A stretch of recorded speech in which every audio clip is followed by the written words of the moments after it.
What's up, everybody? It's Ricky O here at the HWO headquarters in Nashville, Tennessee.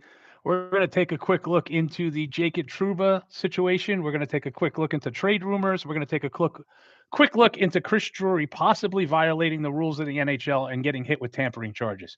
All of that in a 2-day span. First, let's just address the big elephant in the room, Jacob Trouba. He was not given, in my opinion, a fair shake by the New York Ranger fans and what they did this summer in management by trying to force him out of New York. Um, it falls on both parties. In my opinion, don't give a player an option. If you have a trade worked out, it's 2024, big boy's making $8 million a year. He can get traded. He can go settle into another town. I have hockey player friends that are living in Nashville and they're in Buffalo. We need to have big boy pants on. Um, there's trades that are going to happen in the NHL. Chris Drury 100% did a nice thing um, by allowing Trouba to say yes or no to a trade, but he did this organization a terrible thing. He set this team back.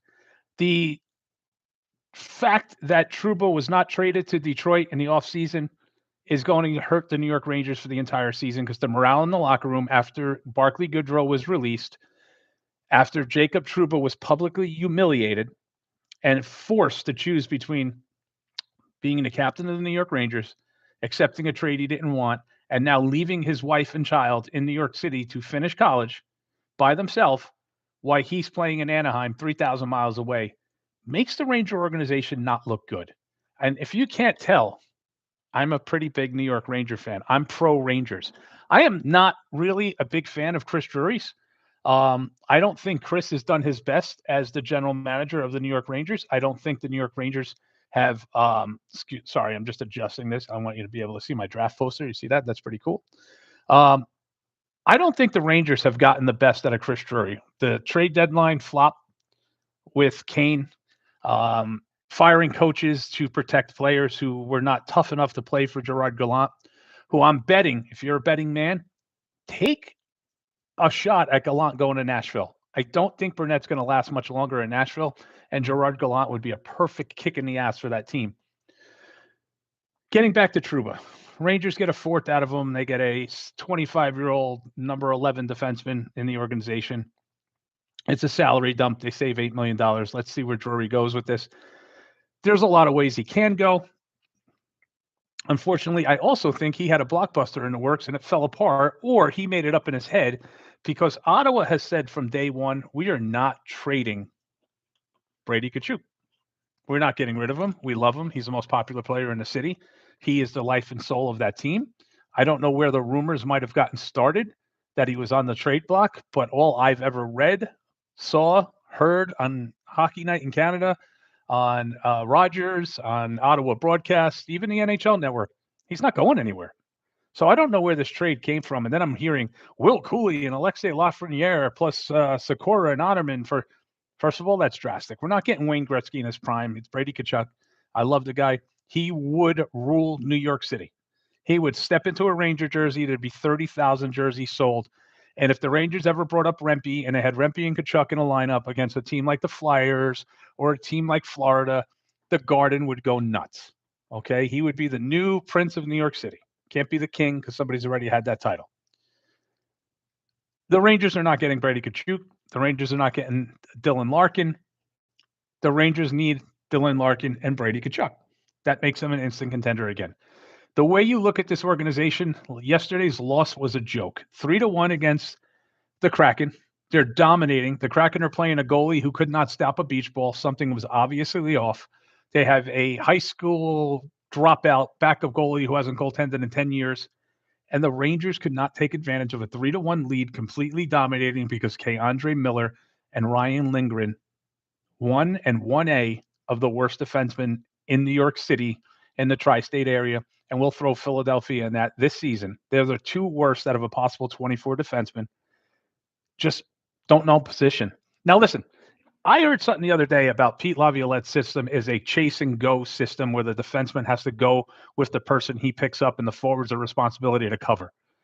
Andre Miller on multiple occasions has chased people into the corner when there was already a forward on the player. Ryan Lindgren's just slow. Ryan Lindgren should have never been re-signed. He's not a top 2 defenseman anymore. He gets beat to the front of the net. His feet are slow. He is not what he used to be. I love Ryan Lindgren. Love him. He's a warrior. He's the next jersey getting framed and going up on the wall. I already own it. He's not what he used to be. There's no excuse for Miller. Miller has not been benched. Miller has never been sent to Hartford. Miller has not paid his dues with the New York Rangers enough to be getting the free pass that Keandre Miller gets.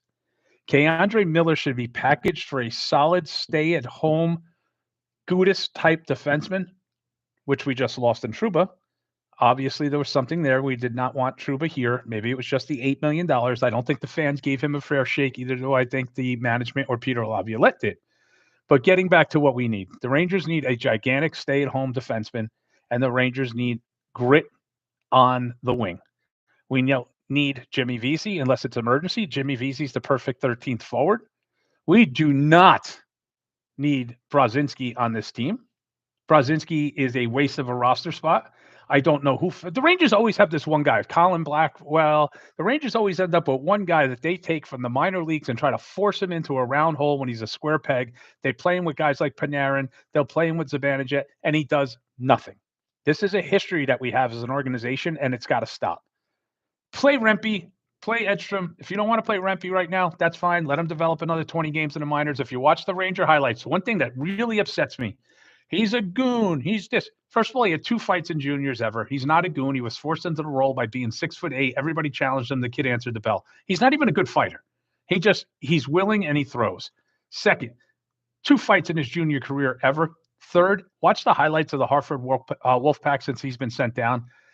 Every single goal scored, either by him or someone, is him standing within 2 feet of the goalie, screening, getting his butt kicked by a defenseman, and standing in and taking the punishment and winning a faceoff. He's a hockey player. He's got to develop. He's not a great skater. He's a great Nick Fatiou skater in a straight line. He's got to work on his edges, but he's better in the lineup at 6'8" that could stand in front of a goalie, take a beating, and then occasionally drop his gloves than Johnny Brodzinski. But the Rangers need a tough grit forward.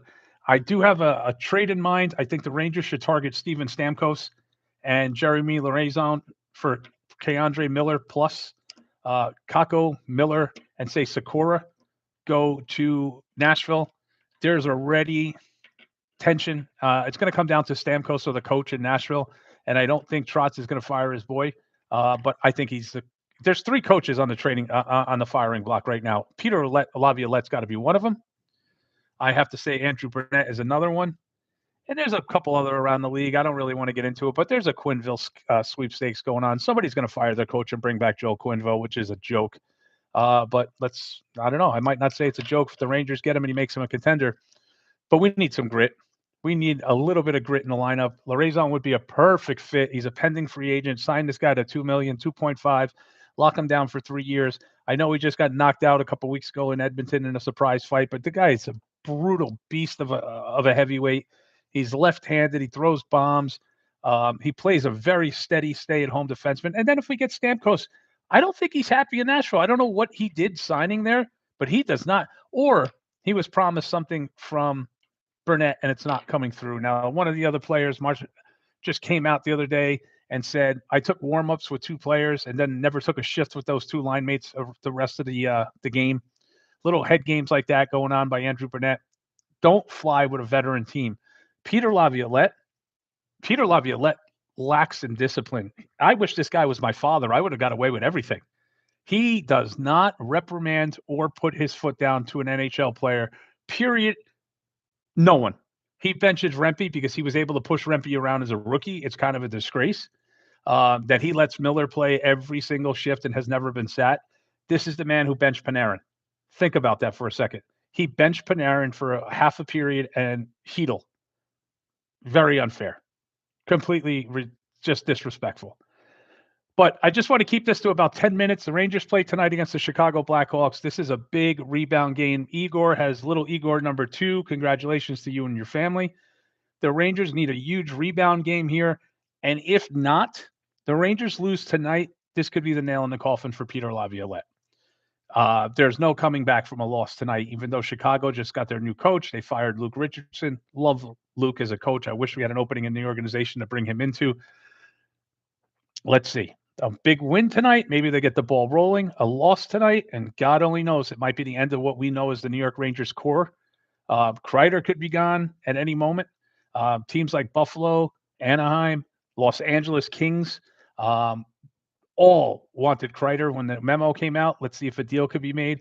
Detroit, I think, is still going to end up trading for Trouba. I think Anaheim's going to dump Trouba on Detroit. We'll see where this all goes. But Chris Drury's season report card right now, D-. Leave me a comment. Shoot me an email at hockeyworldorder@yahoo.com. Send me a message here. Please follow the channel. Tomorrow, live, right here, Ben Wilson, former NHL enforcer, joins me for a little talk on the Hockey World Order. That's at 9:30 Eastern Standard Time. Till then, see you later.